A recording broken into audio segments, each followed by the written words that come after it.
Senior gazette grade 1 ആ ലെവലാണ് ഈ ഒരു പൊസിഷന്റെ 1,23,000 തൊട്ട് 1,69,000 വരെ സാലറി ഉണ്ട്. അങ്ങനെ 10 ക്വസ്റ്റ്യൻസ് ഇവർ പറഞ്ഞപ്പോൾ ഏകദേശം 58 മാർക്കിന്റെ ക്വസ്റ്റ്യൻസ് ആണ്. എന്റെ ചോദ്യം വരുന്നില്ല, ഇദ്ദേഹം ഇത്രയ്ക്ക് ഇൻഫ്ലുവൻസ് ഉള്ള ആളാണ്. ഈ ഒരു കേസ് വന്നതോടെ പി എസ് സിയുടെ ട്രസ്റ്റ് എല്ലാവർക്കും ബ്രേക്കായി. Hi all, welcome back to my channel. Last 2 ദിവസമായിട്ട് നമ്മൾ കേട്ടുകൊണ്ടിരിക്കുകയാണ് പി എസ് സി സ്കാമിനെ പറ്റി. എന്താണ് പി എസ് സി സ്കാം? ഏത് എക്സാമിനാണ് ഈ ഒരു അട്ടിമറി സംഭവിച്ചിരിക്കുന്നത്? ഏതൊരു പൊസിഷന് വേണ്ടിയാണ് ഈ അട്ടിമറി നടന്നിരിക്കുന്നത്? നമുക്ക് ഡീറ്റെയിൽ ആയിട്ടൊന്ന് ചെക്ക് ചെയ്താലോ. ഈ ഒരു എക്സാം നടന്നിരിക്കുന്നത് പ്ലാനിംഗ് കമ്മീഷന്റെ അണ്ടറിൽ chief of industry and infrastructure എന്നുള്ള പൊസിഷൻ ഉണ്ട്. ആ ഒരു പൊസിഷന് വേണ്ടിയാണ് ഈ ഒരു എക്സാം നടന്നിരിക്കുന്നത്. ഇതെന്ന് പറഞ്ഞാൽ ഞാൻ ചെക്ക് ചെയ്തപ്പോൾ ഏകദേശം സീനിയർ ഗസറ്റ് ഗ്രേഡ് 1 ആ ലെവലാണ് ഈ ഒരു പൊസിഷന്റെ വാല്യൂ വരുന്നത്. അതായത് ഗസറ്റ് ഓഫീസറിന്റെ പവറാണ് ഈ ഒരു പൊസിഷൻ. ആൻഡ് ഈ ഒരു പൊസിഷന്റെ സാലറി എന്ന് പറഞ്ഞാൽ ഏകദേശം 1,23,000 തൊട്ട് 1,61,000 വരെ സാലറി ഉണ്ട്. കൂടാതെ ഡെയിലി അലവൻസ് ഉണ്ട്, റെന്റൽ അലവൻസ് ഉണ്ട്, പിന്നെ വെഹിക്കിൾ അലവൻസ് വിത്ത് ഡ്രൈവർ, കൂടാതെ മെഡിക്കൽ അലവൻസ്, ലൈഫ് ടൈം ആണ് മെഡിക്കൽ അലവൻസ് വരുന്നത്. പിന്നെ അതർ അലവൻസ് ലൈക്ക് ലീവ്, അങ്ങനത്തെ കാര്യങ്ങൾ, പിന്നെ പെൻഷൻ. നമ്മുടെ റിട്ടയർമെന്റ് ടൈമിലുള്ള സാലറി എത്രയാണ് അതിൻ്റെ ഒരു 40 to 45% ലൈഫ് ലോങ് പെൻഷൻ കിട്ടും. ഇത്രയും വലിയൊരു പൊസിഷനിലാണ് ഈ ഒരു സ്കാം നടന്നിരിക്കുന്നത്. എങ്ങനെയാണ് ഈ സ്കാം നടന്നിരിക്കുന്നത് നമുക്ക് നോക്കിയാലോ. 13th July 2023 ഇതിന്റെ ഒരു എക്സാം നടക്കുന്നത്. ടോട്ടൽ 228 കാൻഡിഡേറ്റ്സ് ആണ് ഈ ഒരു എക്സാമിൽ അറ്റൻഡ് ചെയ്തത്. May 2025 ഇതിന്റെ റാങ്ക് ലിസ്റ്റ് വന്നത്.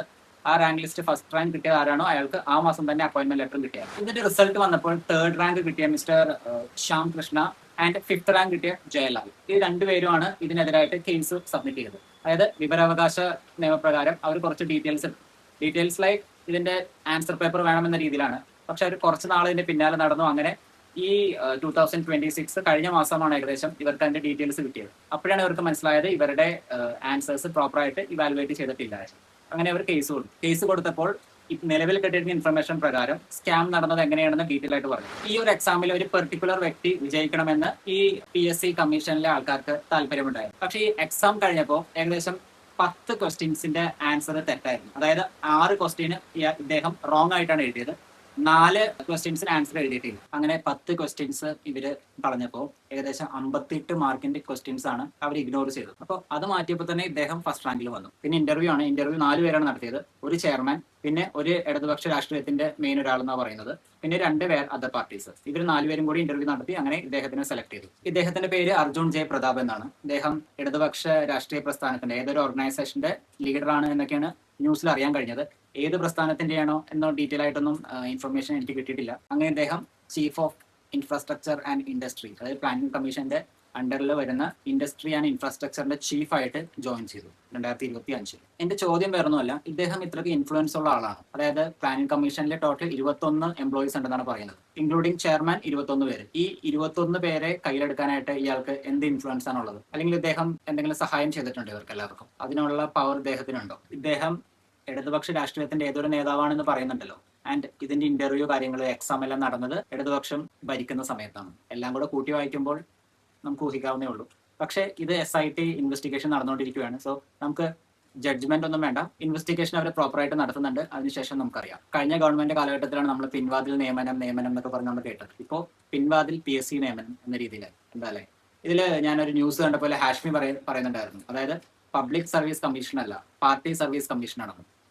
പാർട്ടിയുടെ ഇൻവോൾവ്മെന്റ് ഉണ്ടോ ഇല്ലയോ എന്നുള്ളത് നമുക്കറിയില്ല. അത് SIT അന്വേഷിച്ചിട്ട് കണ്ടെത്തും. SITയുടെ ഇപ്പോഴത്തെ FIR പ്രകാരം 2 ഓഫീസേഴ്സിനെയാണ് അവർ സസ്പെക്ട് ചെയ്തേക്കുന്നത്. ടോട്ടൽ 21 പേരുള്ള ആ ഒരു കമ്മീഷനാണല്ലോ, അതിൽ 2 പേരാണ് അവരിപ്പോൾ സസ്പെക്ട് ചെയ്തേക്കുന്നത്. അവരുടെ പേര് ഇതുവരെ വെളിപ്പെടുത്തിയിട്ടില്ല. ഇവർ 2 പേരും തന്നെയാണ് ഇതിൽ ഇൻവോൾവ് ആയിട്ടുള്ളത്. അല്ലെങ്കിൽ ഈ PSCയിലുള്ള ബാക്കി ആരൊക്കെ ഉണ്ട് ഇതിൽ? എന്റെ ഒരു ഡൗട്ട് എന്താണെന്ന് വെച്ചാൽ ഈ PSCയിലുള്ളവർ, അതായത് ഈ ഉദ്യോഗസ്ഥര് ഒരാളെ ജയിപ്പിക്കാൻ വേണ്ടി ഇത്ര റിസ്ക് എടുക്കും. അതിൽ അവർക്ക് എന്ത് ബെനിഫിറ്റ് ആണ് കിട്ടിയിട്ടുണ്ടാവുക? എനിക്ക് SITനോട് പറയാനുള്ളതെന്ന് വെച്ചാൽ നിങ്ങൾ കേസ് നടത്തി ലാസ്റ്റ് 2-3 പേരെ പിടിച്ചിട്ട് കേസ് ക്ലോസ് ചെയ്യാൻ നോക്കും മിക്കവാറും. പക്ഷെ ജെന്യൂനായിട്ട് അന്വേഷിക്കാം. ഇത് ഇൻവോൾവ് ആയിട്ടുള്ള എത്ര പേരുണ്ടോ അത്രയും പേരെ അറസ്റ്റ് ചെയ്യാം. ഈവൻ പൊളിറ്റിക്കൽ ഇൻവോൾവ്മെന്റ് ഉണ്ടെങ്കിൽ അതും കണ്ടെത്തണം എന്നാണ് എൻ്റെ അഭിപ്രായം. അവസാനമായിട്ട് എനിക്ക് നമ്മളുടെ ഇപ്പോൾ ഭരിക്കുന്ന ഗവൺമെന്റിനോടും എക്സ്പെഷ്യലി നമ്മളുടെ ഹോം മിനിസ്റ്റർ പറയേണ്ടത് എന്താണെന്ന് വെച്ചാൽ, നിങ്ങൾ എന്തെങ്കിലും പൊളിറ്റിക്കൽ ഡീല്, അതായത് ഈ കേസിൽ പൊളിറ്റിക്കൽ ഡീൽ ഉണ്ടെങ്കിൽ ആ പൊളിറ്റിക്കൽ ഡീല് വെച്ച് ഇത് ആരുടെയും തലയിൽ കെട്ടി വെച്ച് 2-3 ഓഫീസേഴ്സിന്റെ തലയിൽ കെട്ടി വെച്ച് ഈ കേസ് ഒഴിവാക്കാൻ നോക്കരുത്. ഇതിലെന്താ പ്രോബ്ലം എന്ന് വെച്ചാൽ PSC എന്ന് വിചാരിച്ച് നടക്കുന്ന കുറെ യുവാക്കൾ നമുക്കുണ്ട്. ഇപ്പോഴത്തെ ട്രെൻഡ് എന്താണെന്ന് വെച്ചാൽ, ഒരു ഡിഗ്രി എടുത്തു കഴിഞ്ഞാൽ അല്ലെങ്കിൽ ഹയർ സെക്കൻഡറി കഴിഞ്ഞിട്ടുണ്ടെങ്കിൽ ഇവർ പുറത്തോട്ടാണ് പോകുന്നത്. വളരെ കുറച്ച് യുവാക്കൾ മാത്രമേ ഇവിടെ നിൽക്കുന്നുള്ളൂ. അതിലും പകുതി ആൾക്കാർ PSC ഗവൺമെന്റ് ജോബ്. കാരണം അത് അവർക്ക് കേരളത്തിൽ തന്നെ ജീവിക്കണം, കേരളത്തിൽ തന്നെ ജീവിച്ച് നല്ലൊരു ജോലി കിട്ടി അവർക്ക് കുടുംബം നോക്കണം. അപ്പൊ അതിനുവേണ്ടി കഷ്ടപ്പെട്ടാണ് അവർ PSC പഠിച്ച് പരീക്ഷ എഴുതുന്നത്. പക്ഷേ ഈ ഒരു കേസ് വന്നതോടെ. പിന്നെ ഈ ഒരു കേസ് അല്ല, വേറെ ഫിഷറീസിലെ ഒരു കേസ്, പിന്നെ ഡിവൈഎസ്പിയുടെ ഒരു കേസ്, പിന്നെ കേസിന്റെ അങ്ങനെ കുറെ PSC എക്സാമിനും കുറെ തിരുമറി നടത്തിയിട്ടുണ്ടെന്ന് അറിയാൻ കഴിഞ്ഞു എനിക്ക്. അതായത് ഈ ഒരു കേസ് നിങ്ങൾ പെട്ടെന്ന് തന്നെ കണ്ടുപിടിക്കുക കൾപ്രിറ്റ്സ് ആരാണെന്നെങ്കിലും, അല്ലെങ്കിൽ രാഷ്ട്രീയം ഉണ്ടെങ്കിലും ഇല്ലെങ്കിലും, ഈവൻ രാഷ്ട്രീയം ഉണ്ടെങ്കിൽ അത് ആരാണോ അവരെയും അറസ്റ്റ് ചെയ്യുക, എന്നിട്ട് ജനങ്ങൾക്ക് കാണിച്ചു കൊടുക്കും. കാരണം നിങ്ങൾ ഇത്രയും വോട്ട് ചെയ്ത് ജയിപ്പിച്ച ജനങ്ങൾ എന്ന് പറഞ്ഞാൽ എന്തെങ്കിലും മാറ്റം കാണാൻ വേണ്ടിയാണ്. കഴിഞ്ഞ 10 വർഷം കുറെ ആൾക്കാർ ഭരിച്ചു, അതിനുശേഷം എന്തെങ്കിലും ഒരു ചേഞ്ചസ് കാണാൻ വേണ്ടിയാണ് നിങ്ങൾക്ക് തന്നത്. നിങ്ങൾ ഈ SITയിലെ മേലെ പൊളിറ്റിക്കൽ ഇൻഫ്ലുവൻസ് കൊടുത്ത് ഈ കേസ് വഴിതിരിക്കാൻ നോക്കരുത്. സങ്കടകരമായ കാര്യം എന്താണെന്ന് വെച്ചാൽ ഈ ഒരു കേസ് വന്നതോടെ PSCയിലുള്ള ട്രസ്റ്റ് എല്ലാവർക്കും ബ്രേക്ക് ആയി. ഇപ്പൊ തന്നെ കുറെ പ്രശ്നങ്ങൾ വരുന്നുണ്ട്. PSC എഴുതി റാങ്ക് ലിസ്റ്റിൽ കയറിയവർക്ക് ഇതുവരെ നിയമനം ലഭിച്ചിട്ടില്ല എന്ന് പറഞ്ഞിട്ട്. അതുകൊണ്ട് റിക്വസ്റ്റ് എന്താണെന്ന് വെച്ചാൽ ടോപ്പ് ടു ബോട്ടം ഈ കേസിൽ ഇൻവോൾവ് ആയിരിക്കുന്ന ആരെല്ലാമാണോ അവരെ എല്ലാം കണ്ടുപിടിക്കുക, അവർക്ക് നിയമത്തിന് മുമ്പിൽ കൊണ്ടുവരിക, തക്കതായ ശിക്ഷ വാങ്ങിച്ചു കൊടുക്കുക. എന്നാലും ഞാൻ ആലോചിക്കുന്ന വേറൊന്നുമില്ല, നമ്മുടെ ഈ PSCയിലുള്ള ആൾക്കാർ ജനങ്ങളുടെ നേരെ ശരിക്കും തുണി നോക്കിയല്ലേ കാണിച്ചിരിക്കുന്നത്. എന്ത് വൃത്തികേടാണ് അവർ കാണിച്ചു വെച്ചിരിക്കുന്നത്.